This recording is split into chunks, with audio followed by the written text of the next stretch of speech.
Assalamualaikum warahmatullahi wabarakatuh.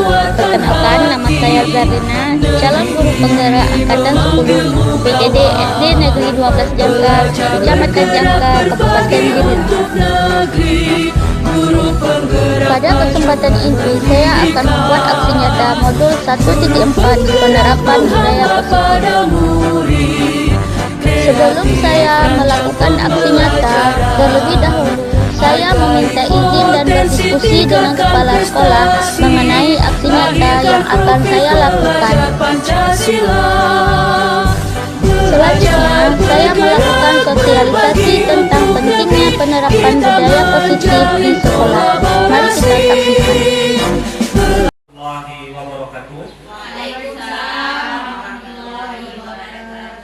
Alhamdulillah wa syukurillah, subhanallah, Allah telah memberikan kita kesehatan dan kesempatan untuk berkumpul dan berhadir pada hari yang cerah ini. Salawat dan salam tak lupa pula selalu kita saling-sajikan kepada Nabi besar Muhammad Sallallahu Alaihi Wasallam atas berkat rahmat beliau yang telah membawa kita dari alam jahiliyah menuju ke alam yang penuh dengan ilmu pengetahuan yang seperti pada hari ini. Yang saya hormati Ibu Mufliana selaku Kepala Sekolah SD Negeri 12 Jangka, yang saya hormati seluruh Dewan Guru SDN 12 Jangka, dan tak lupa yang kita banggakan bersama yaitu ibu kita, guru kita bersama yaitu CGP Ibu Jarlina SPD GN. Pada kesempatan siang hari ini, tahapannya kita akan mendengarkan desiminasi modul 1.4 yang akan dijabarkan oleh Ibu Jarlina. Sebelum kita masuk ke pemaparan desiminasi modul tersebut, marilah kita mendengarkan kata-kata sambutan oleh kepala sekolah kita, Ibu Mufliana. Kepada Ibu, waktu dan tempat kami persilakan. Bismillahirrahmanirrahim.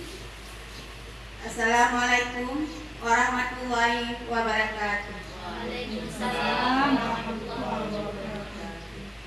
Syukur alhamdulillah, sama-sama kita panjatkan kehadiran Allah Subhanahu wa taala, yang mana pada hari ini kita masih diberi kesehatan, kesempatan, sehingga kita masih bisa melangkah ke tempat tugas yang kita ini. Selanjutnya, selawat beriring salam, marilah sama-sama kita persembahkan ke pangkuan alam Nabi besar Muhammad SAW yang telah membawa kita dari alam kebodohan ke alam yang berilmu pengetahuan seperti yang kita rasakan saat ini. Penghormatan saya kepada seluruh Dewan Guru UPDD SD Negeri 12 Jangka. Selanjutnya, kata-kata penghormatan saya kepada Ibu CGP kita pada hari ini yang masih diberi kesehatan sehingga masih bisa melaksanakan tugasnya hari ini.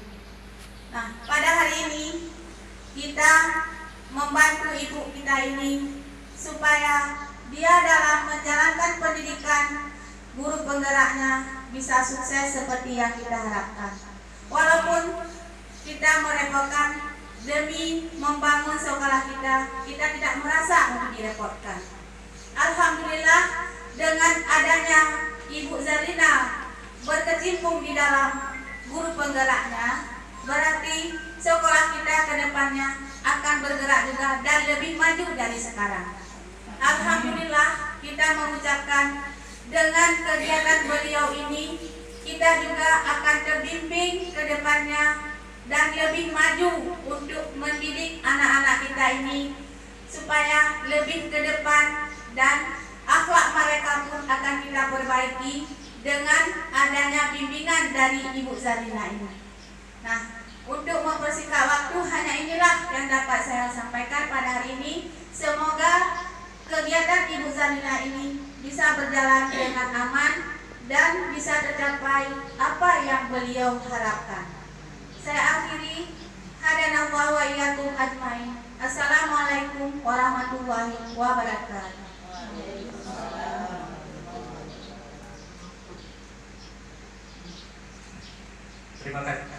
Terima kasih atas kata-kata sambutan oleh kepala sekolah kita. Kata-katanya super sekali. Untuk mempersingkat waktu, marilah kita mendengarkan pemaparan oleh Ibu Dalina, yaitu destinasi modul 1.4. Langsung saja kepada Ibu Dalina, waktu dan tempat kami persilahkan.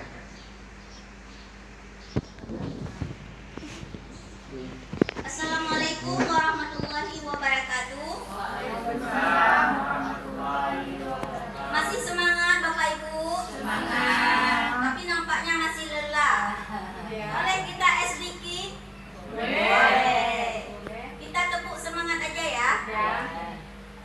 Berarti ya boleh Ibu berdiri biar aliran darahnya lancar. Yuk, 1, 2, 3. Tepuk semangat. Semangat.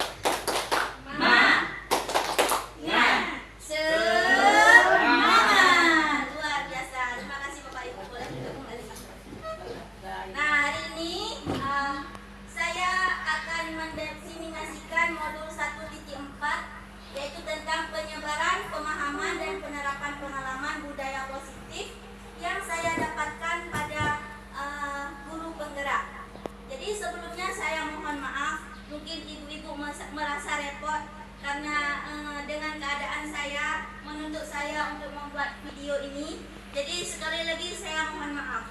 Dan terima kasih banyak terutama sekali kepada Ibu Kepala Sekolah dan kepada Bapak Protokol yang telah memanggil nama saya, kemudian kepada ibu-ibu yang sudi kiranya meninggalkan pekerjaannya demi mendengar arahan apa yang telah saya dapatkan dari program guru penggerak ini.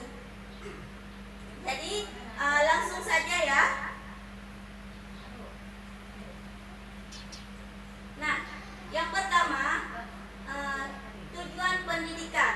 Nah, kita seorang guru ini semua memiliki tujuan. Kita tidak pernah memimpikan murid-murid yang bodoh, ya kan? Semua kita memimpikan murid-murid yang pandai. Tentu kita punya tujuan. Nah, ini Ki Hajar Dewantara. Menurut Ki Hajar Dewantara, tujuan pendidikan adalah menuntun segala kodrat yang ada pada anak-anak agar mereka dapat mencapai keselamatan dan kebahagiaan yang setinggi-tingginya, baik sebagai manusia maupun sebagai anggota masyarakat. Oleh sebab itu, pendiri itu hanya dapat menuntun tumbuh atau hidupnya kekuatan kodrat yang ada pada anak-anak agar dapat memperbaiki lakunya, bukan dasarnya, hidup dan tumbuhnya kodrat anak. Nah, ini bisa kita contohkan. Misalnya seorang petani itu menanam bibit jagung. Nah, kira-kira ketika dia panen, apa yang tumbuh? Tetap ya jagung. Nggak mungkin yang ditanam jagung tumbuhnya padi. Nah, begitu juga dengan anak didik kita. Anak didik kita itu memiliki kodratnya. Ada kodrat alam dan kodrat zaman.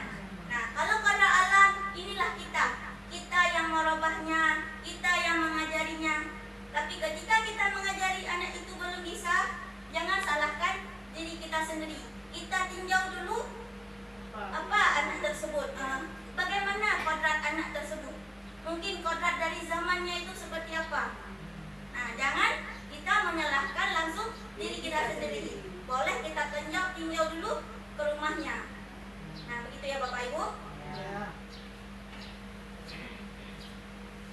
Nah, sekarang budaya positif. Budaya positif di sekolah yaitu nilai dan kebiasaan di sekolah yang berpihak pada murid agar mereka dapat berkembang menjadi pribadi yang kritis, penuh hormat dan bertanggung jawab sesuai dengan profil pelajar Pancasila. Kira-kira di sekolah kita ini Bapak Ibu sudah kita terapkan budaya positif? Insya Allah sudah. Bahkan sebelum kita mengenal adanya istilah budaya positif ini, kita sudah menerapkannya. Nah, kemudian konsep utama budaya positif. Konsep utama budaya positif ini yang pertama perubahan paradigma belajar, kemudian yang kedua disiplin positif, yang ketiga kebutuhan dasar manusia, motivasi perilaku manusia. Dan yang kelima, restitusi atau posisi kontrol guru, keyakinan kelas, dan segitiga restitusi. Nah, dari poin-poin ini akan kita bahas satu persatu nanti. Nah, saya rasa semua yang telah ditulis ini telah kita ajarkan di sekolah, telah kita terapkan di sekolah. Cuma mungkin namanya saja yang berbeda. Nah, kemudian yang pertama, perubahan paradigma belajar. Apa itu perubahan paradigma belajar? Jadi dalam membangun budaya positif di sekolah dapat menyediakan lingkungan yang positif, lingkungan yang aman, nyaman, agar siswa mampu berpikir, bertindak, dan menciptakan dengan merdeka, mandiri, dan bertanggung jawab. Disiplin sangat berkaitan dengan kontrol guru terhadap siswa. Nah, budaya positif ini termasuk contohnya kita piket dalam sehari-hari, ada Bapak Ibu. Di situ biar kelas kita bersih, aman, nyaman saat kita belajar, maka itu sudah tergolong ke dalam budaya positif. Nah, kemudian ini contoh. Misalnya Anda dan teman Anda akan melakukan kegiatan. Coba buka Anda dan ini, maksudnya ini kan ada tangan kita ini kita kepal sekuatnya, sedangkan kawan kita dia itu membuka sekuatnya. Jadi di dalam kepalan tangan kita, misalnya ini ada kita genggam barang yang berharga, misalnya emas. Kira-kira kita ingin mempertahankan tidak? Pertahankan, maka kita akan menggepal sekuatnya.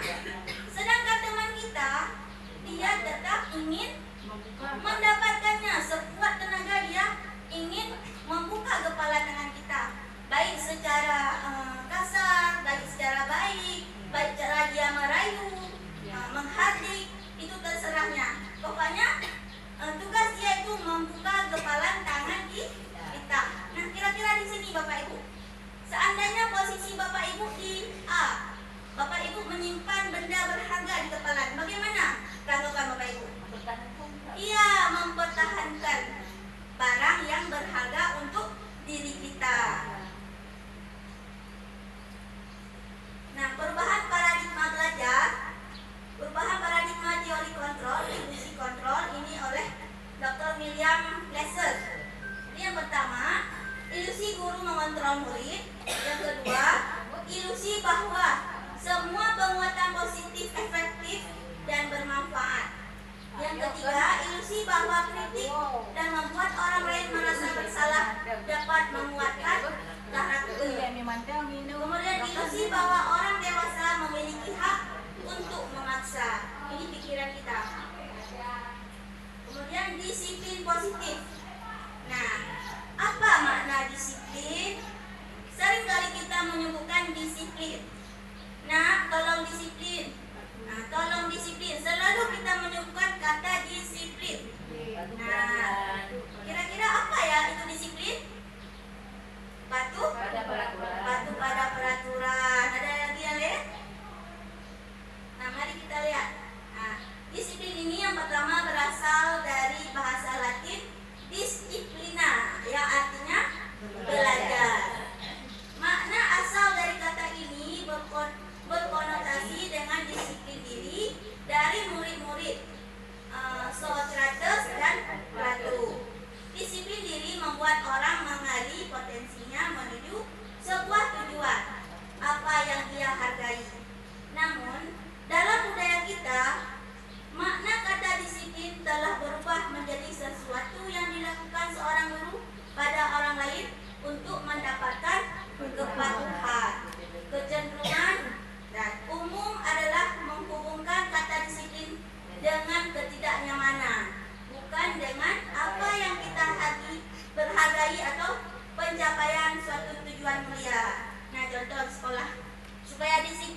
yang kita hargai dengan penuh tanggung jawab tanpa terperintah dari orang lain. Nah, namun di sini kenyataannya kita lihat kita harus perintah dulu ya. Kita harus perintah dulu. Ada memang yang dari kesadaran diri sendiri, tapi masih bisa kita hitung. Nah, kemudian nilai-nilai yang kita hargai adalah nilai kebajikan, sifat positif manusia, merupakan tujuan mulia yang ingin dicapai setiap individu, yaitu nilai-nilai yang terkandung dalam profil pelajar Pancasila. Nah, kebutuhan dasar manusia. Semua manusia itu memiliki kebutuhan dasar. Ada 5 kebutuhan dasar. Nah, jadi realitas kebutuhan setiap orang berbeda-beda. Nah, kita harus berusaha memahami pandangan orang lain tentang dunia. Setiap orang memiliki gambaran yang berbeda. Nah, mari kita lihat. Ini adalah bentuk 5 kebutuhan dasar. Kira-kira, kalau dari Bapak Ibu ini, apakah sudah terpenuhi semua dari 5 kebutuhan dasar? Sudah ya? Insya Allah sudah. Alhamdulillah. Pertama, bertahan hidup. Nah, makan, minum, tempat tinggal. Alhamdulillah kita sudah ya Bu. Nah, kemudian kasih sayang dan rasa diterima. Ini rasa diterima, dipedulikan, kerjasama, berbagi. Misalnya kita diterima di keluarga, diterima di tempat kerja. Nah, itu merupakan salah satu kebutuhan dasar manusia. Kemudian penguasaan. Nah, harga diri kita, keinginan kita untuk dianggap. Misalnya kita punya penguasaan. Nah, kemudian kalau kebebasan, kita bebas nggak? Kita mandiri, memiliki pilihan, mencoba hal baru. Kemudian kesenangan bermain, kita pernah bercanda-canda. Nah, antusias dan tertawa. Begitu juga yang dirasakan oleh murid. Apabila murid tersebut mungkin agak melanggar, mungkin ada salah satu dari 5 kebutuhan dasar ini yang belum terpenuhi. Nah, misalnya ini ada yang dari keluarga, misalnya broken ya. Bisa jadi dia itu kasih sayangnya yang kurang. Nah, ketika kasih sayang ini kurang ataupun merasa tidak diterima di keluarga, sehingga emosinya diluapkan di sekolah. Nah, jadi ini ya Bapak Ibu, kita harus mengenal dulu 5 kebutuhan dasar manusia, termasuk anak didik kita. Jangan kita langsung memvonis, oh kamu begini. Nah, kita tinjau dulu ini apa yang bermasalah, apa kebebasannya, atau mungkin dia di rumah selalu dikurung di kamar, mungkin disuruh belajar, makanya sampai di sekolah dia asik main-main. Nah, begitu juga ini kesenangan. Mungkin dia dalam bermain dikucilkan oleh teman. Nah, bisa jadi emosinya tidak terkontrol. Nah, mari kita mengenal tentang hukuman, konsekuensi, dan restitusi. Nah, sebelumnya kalau kata hukuman ini sudah sering kita dengar ya Bapak Ibu. Nah, kira-kira kita sering nggak memberikan hukuman? Jarang, alhamdulillah. Nah, apa saja yang termasuk hukuman? Menyakitkan, tidak nyaman, murid takut. Nah, ada nggak yang merasa muridnya takut sama kita?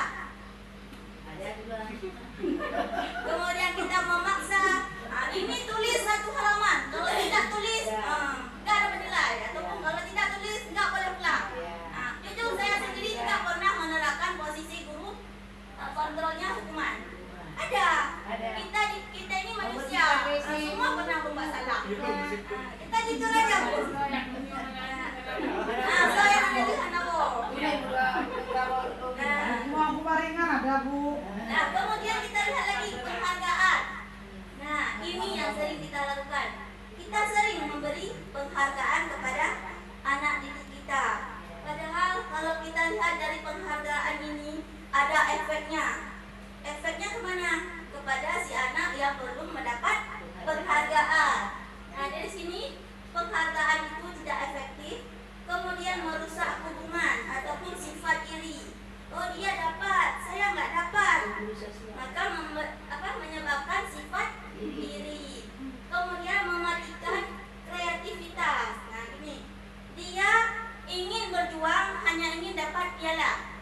Berarti itu bukan dari dorongan dalam dirinya sendiri, bukan dorongan ingin belajar biar pintar, bukan, tapi ingin dapat piala. Itu aja. Setelah dapat piala, mungkin besoknya dia nggak belajar lagi. Nah, tugas kita sekarang itulah supaya anak didik kita itu bisa belajar dengan kesadaran diri sendiri. Jangan dari eksternalnya aja, dorongan dari kita saja, tapi harus ada internal.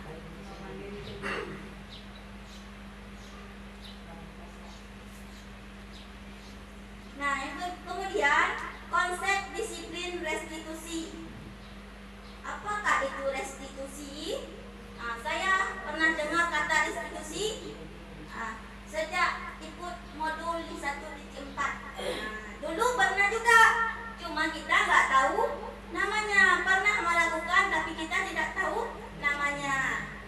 Nah, pengertian restitusi adalah proses menciptakan kondisi bagi murid untuk memperbaiki kesalahan mereka sehingga mereka bisa kembali pada kelompok mereka dengan karakter yang lebih kuat.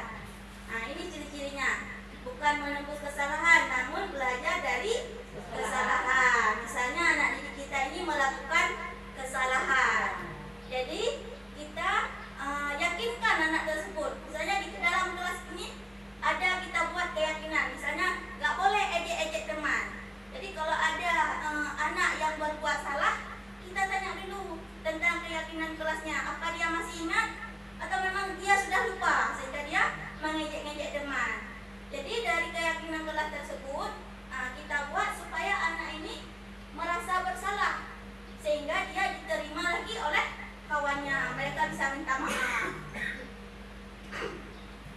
Nah, kemudian ini memperbaiki hubungan ya, dia minta maaf. Kemudian tawaran bukan paksaan. Ini bukan kita paksa, ini tawaran yang kita. Nah, misalnya dia udah berbuat salah, apa kira-kira yang perlu dia perbaiki? Di mananya dia perbaiki? Nah, itu merupakan tawaran, bukan paksaan. Bukan dari paksaan dari guru. Oh, kamu minta maaf. Nah, saya juga sering seperti itu, Bapak Ibu. Kemarin udah. Sering terjadi.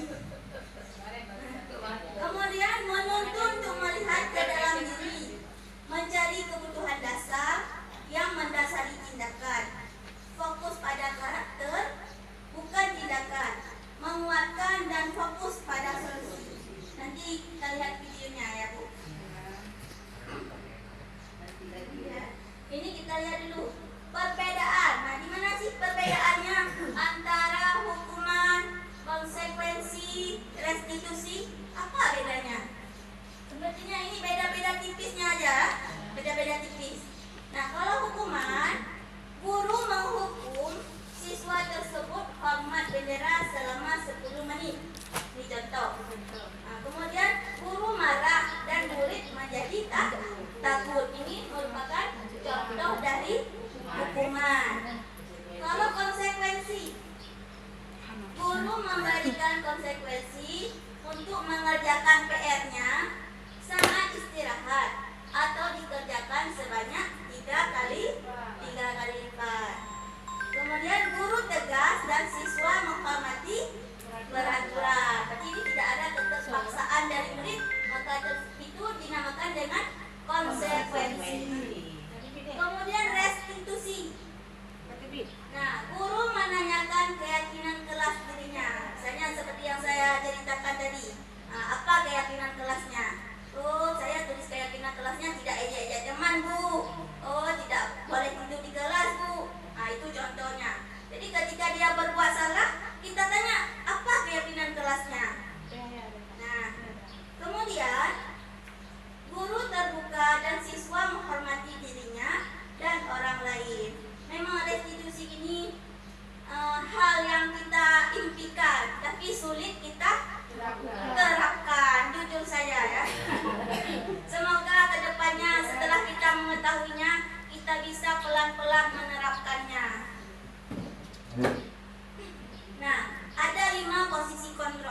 pemantau, dan posisi kontrol manajer. Nah, mari kita lihat apa yang membedakan 5 posisi kontrol ini.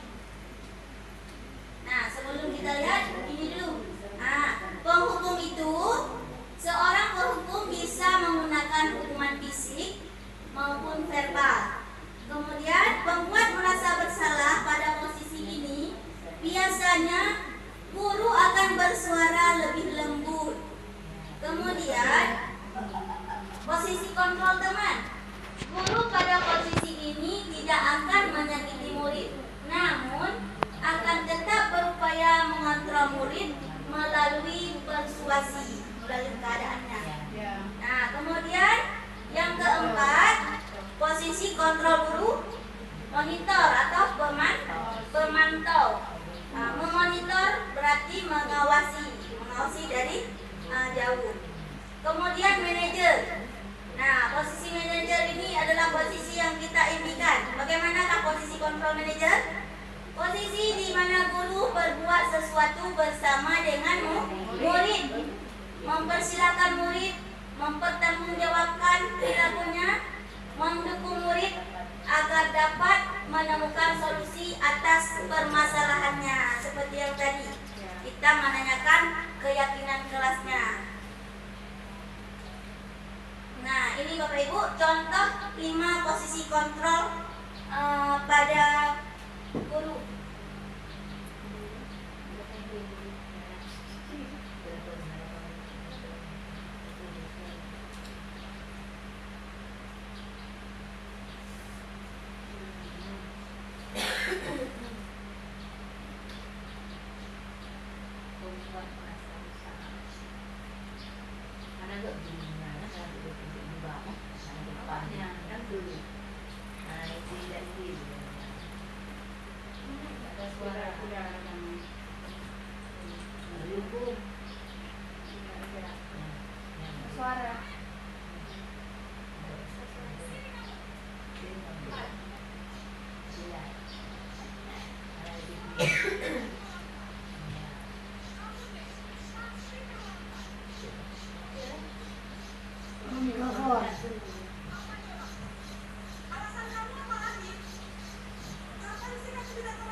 Penghukum. Nah,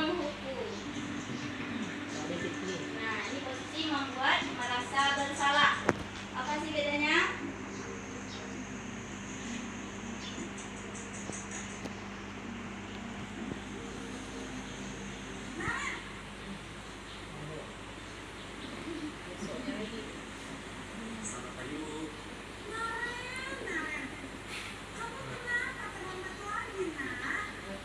Ini agak lembut ya.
Ini teman.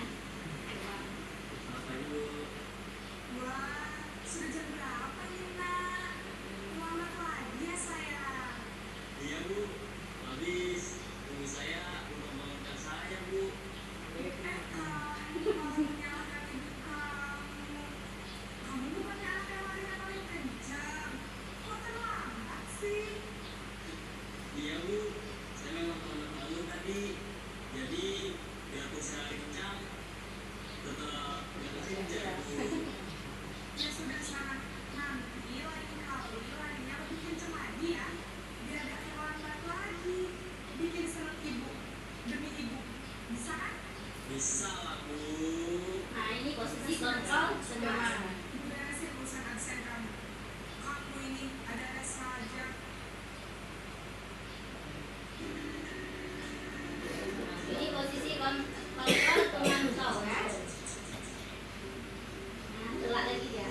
Iya Bu, saya meyakininya.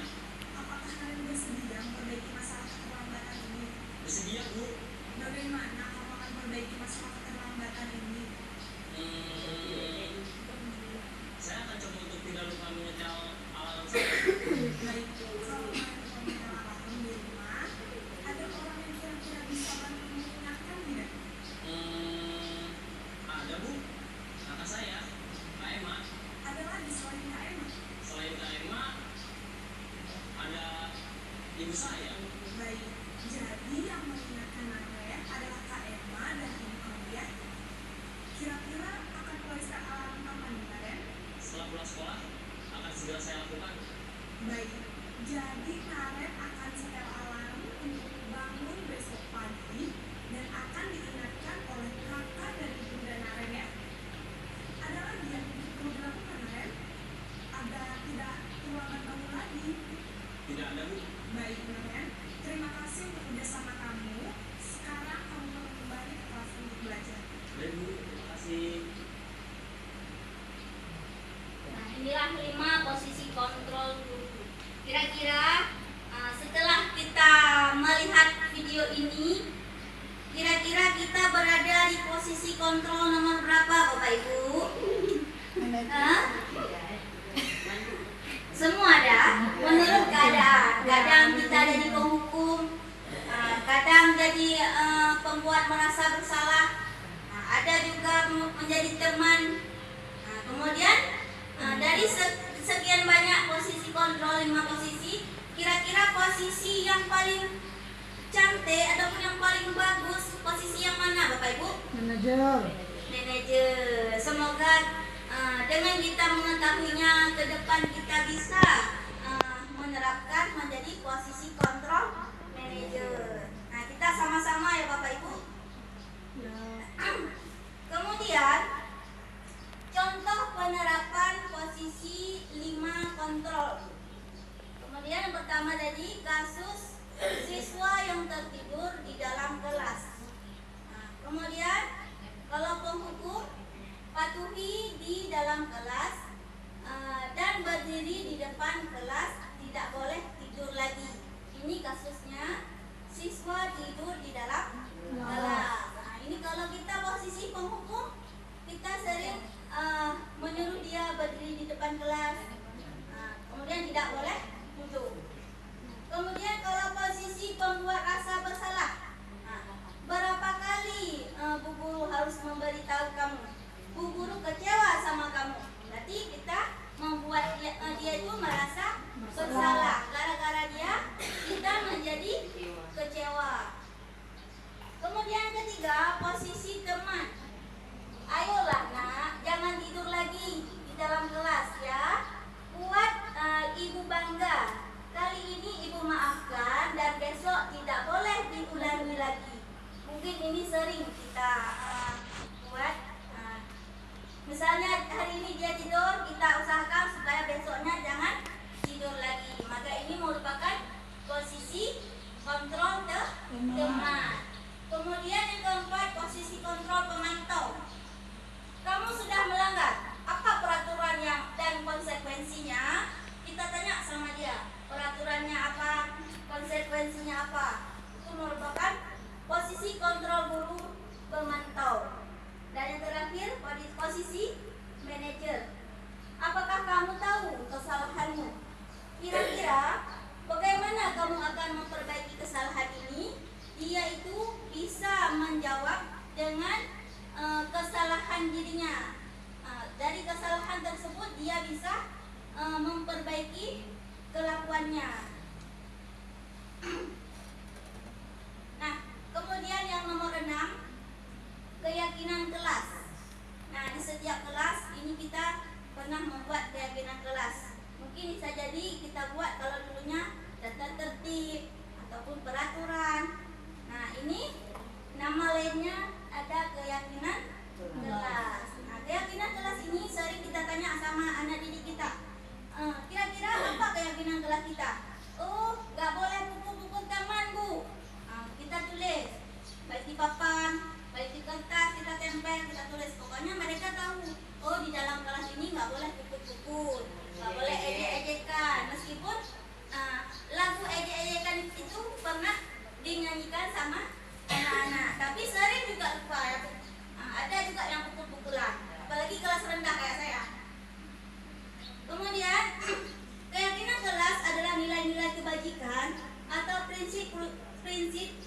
universal yang disepakati bersama secara universal, lepas dari perbedaan agama, suku, negara, dan bahasa. Menurut Gossen 1998, suatu keyakinan akan lebih memotivasi seseorang dari dalam intrinsik.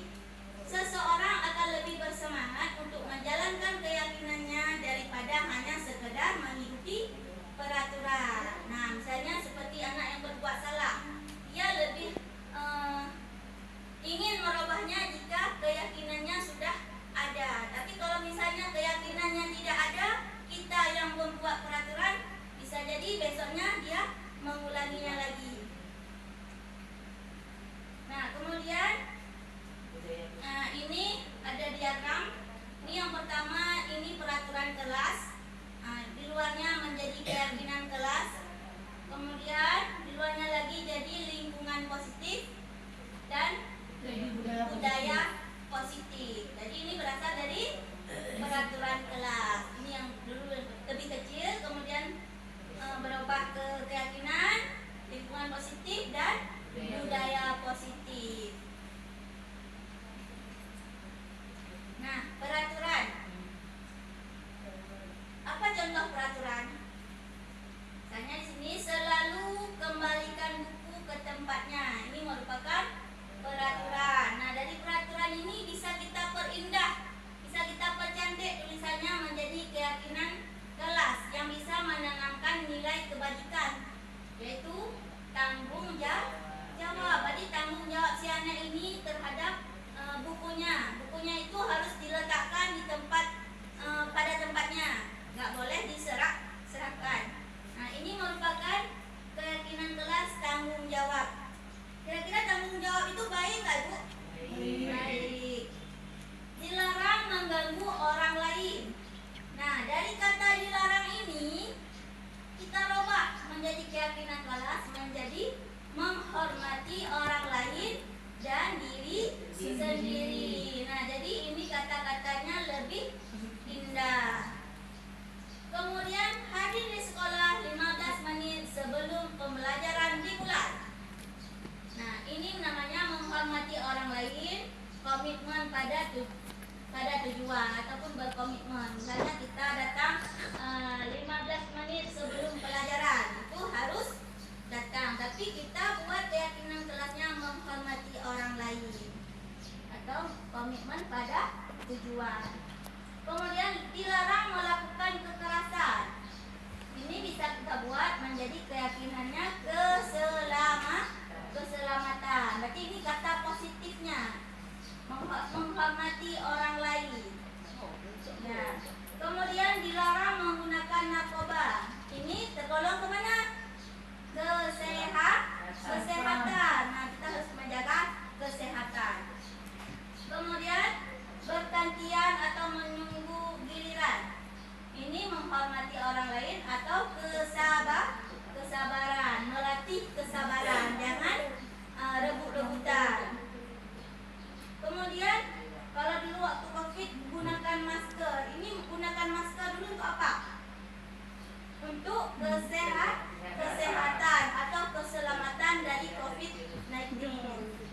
Kemudian jangan berlari di kelas atau koridor. Ini menjadi keyakinan kelasnya keselamatan. Nah, jadi kalau mereka lari-lari nanti takut jatuh, terbenturlah kepalanya, sehingga membuat ya sakit, kesehatannya menurun dan keselamatannya juga menurun. Nah, segitiga restitusi. Nah, yang ketujuh, segitiga restitusi. Jadi, segitiga restitusi ini merupakan proses menciptakan kondisi bagi murid untuk memperbaiki kesalahan mereka, sehingga mereka bisa kembali pada kelompok mereka dengan karakter yang lebih kuat. Melalui restitusi, guru dapat membantu murid menjadi lebih memiliki tujuan, disiplin positif, serta memulihkan dirinya setelah berbuat salah. Membantu murid untuk jujur pada diri sendiri dan mengevaluasi dampak dari kesalahan yang dilakukan, dan memberikan penawaran bukan paksaan. Nah, ini segitiga restitusi. Nah, kemudian ini ada apa namanya ini? Menciptakan keyakinan. Kemudian menstabilkan identitas. Kemudian validasi tindakan. Seperti yang telah diperankan oleh dalam video tadi, itu sudah termasuk dalam segitiga restitusi, termasuk pada posisi kontrol guru pada manajer. Nah, tadi nek Kak. Nah, kemudian ini sudah habis. Jadi bagi Bapak Ibu yang ingin bertanya atau ingin menanggapi, dipersilahkan. Kalau bisa dijawab kita jawab, kalau tidak bisa kita jawab sama-sama. Ya, bagi yang ingin ditanya boleh, silakan Bapak Ibu. Ada?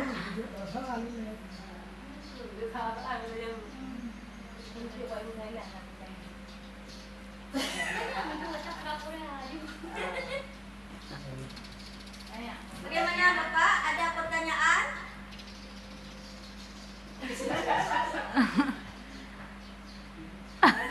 Nah, kepada Bu Aisyah mungkin ada pertanyaan? Mana?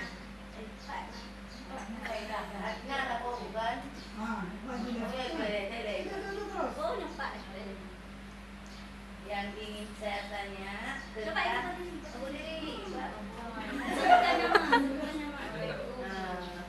Assalamualaikum warahmatullahi wabarakatuh. Waalaikumsalam warahmatullahi wabarakatuh. Nama saya Aisyah. Yang ini saya tanyakan tadi waktu di awal tadi ada ibu singkat tentang alam zaman dengan alam kodrat zaman. Yang ini saya tanyakan tentang kodrat zaman. Apa itu kodrat zamannya? Ya, baik. Berikan tepuk tangan untuk Aisyah. Ada lagi yang ingin bertanya atau kita jawab satu persatu dulu? Nah, sebelum saya jawab, ada yang sudah ingin menjawab mungkin? Ada? Bapak? Oh, Ibu jawab dulu boleh. Oh ya sudah, kita coba jawab. Jadi Bu Aisyah tadi tanya, menurut GHD itu ada kodrat alam dan kodrat zaman. Jadi yang ingin Bu Aisyah tanyakan, kodrat zaman itu bagaimana sih? Ya kan? Nah, jadi kodrat zaman ini merupakan karakteristik kita, pribadi kita, kodratnya kita, asal usul kita, itu watak kita sudah ada. Jadi ada yang bisa kita rubah, yaitu jadi kodrat alam, bisa kita ajarkan. Kemudian ada juga kodrat zamannya, memang sudah seperti itu, nggak bisa kita rubah. Seperti bibit jagung tadi, nggak mungkin bisa jadi padi, dari jagung jadi padi. Sedangkan kita guru cuma bisa menyiramnya, memberi pupuk. Nah, itu yang kita lakukan. Itulah kodrat alamnya. Sedangkan kodrat zamannya bibit jagung. Nggak mungkin berubah menjadi bibit padi. Nah, baik Bapak Ibu, ada lagi yang ingin ditanyakan?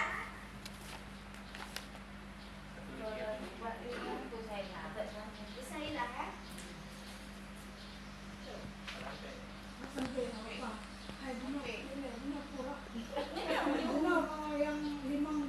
Posisi kontrol.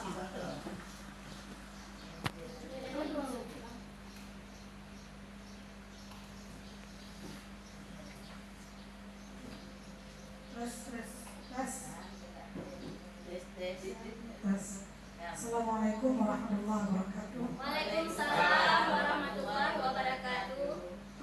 Baiklah Ibu, saya Sahailah ingin menanyakan tentang restitusi.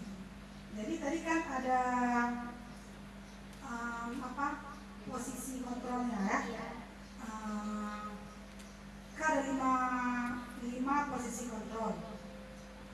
Itu di 5 posisi kontrol itu karena berhubung kita ngajarnya di SD, apakah ada perbedaan siswa kita SD atau SMP atau jenjang selanjutnya itu terkait dengan posisi 5 kontrol itu. Apakah di SD juga menerapkan 5 posisi kontrol itu?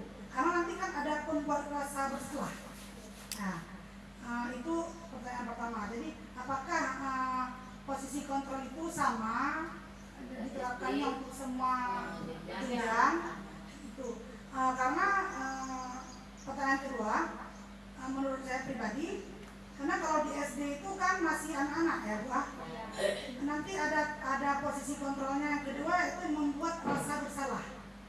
Ada pernah kita baca-baca, kalau misalnya kayak anak-anak itu kan ada baiknya kita jangan membuat mereka tuh merasa bersalah gitu.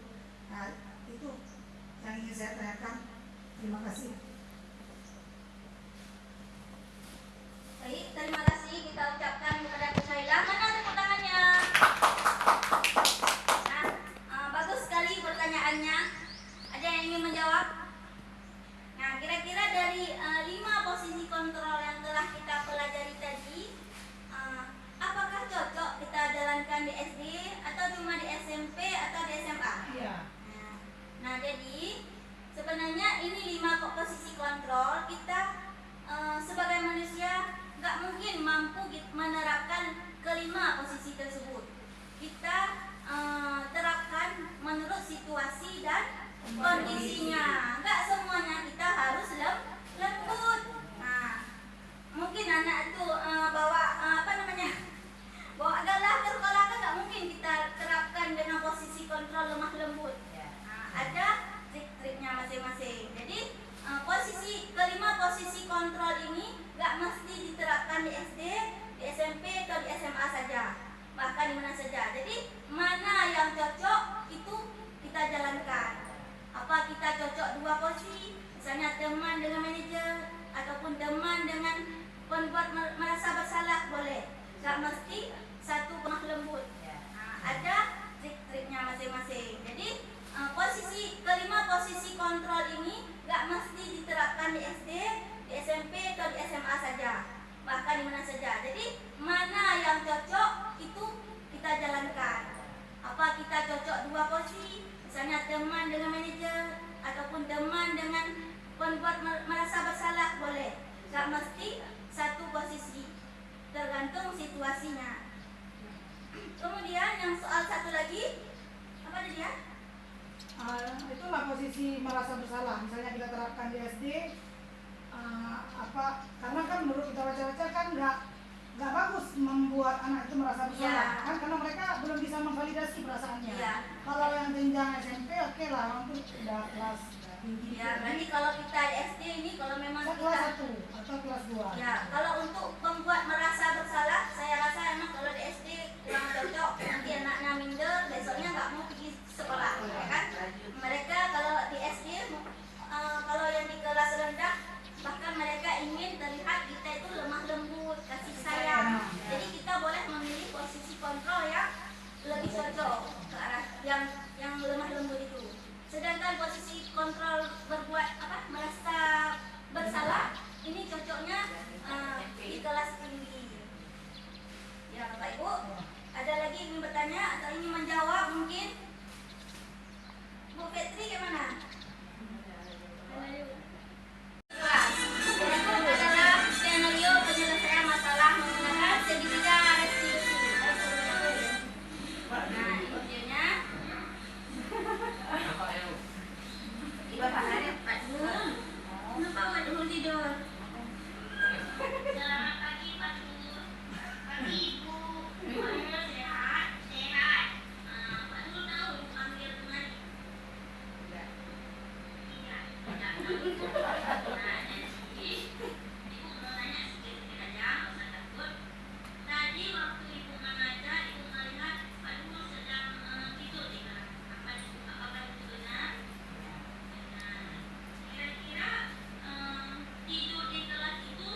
Ada cara holi.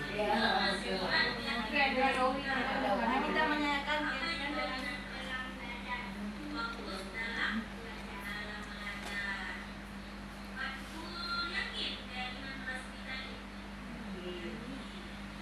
Baiklah, kalau Pak Tukul yakin, kira-kira kapan Pak Nur akan memperbaikinya? langsung hari ini.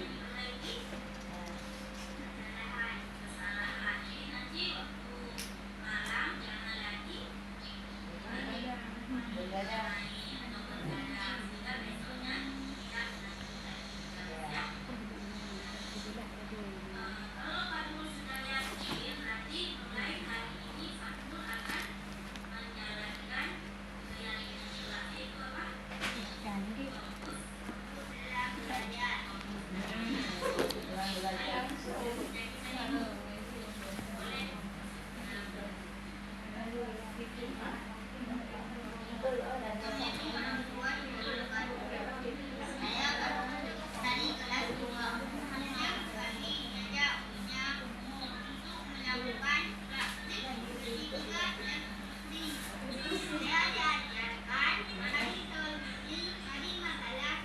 Orang orang cari. Aku belum nyobek. Wah, Aila. Berikut ini skenario yang menggunakan segitiga restitusi.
warahmatullahi wabarakatuh. Waalaikumsalam warahmatullahi wabarakatuh. Alhamdulillah, dengan berakhirnya Ibu Zarina dalam memaparkan desiminasinya, berakhir pula kegiatan kita pada siang hari ini. Mudah-mudahan apa yang disampaikan oleh Ibu Zarina membawa dampak baik terhadap kita, khususnya ke sekolah kita. Saya selaku pembawa acara pada siang hari ini izin undur diri dan sampai jumpa esok hari. Wassalamualaikum warahmatullahi wabarakatuh. Waalaikumsalam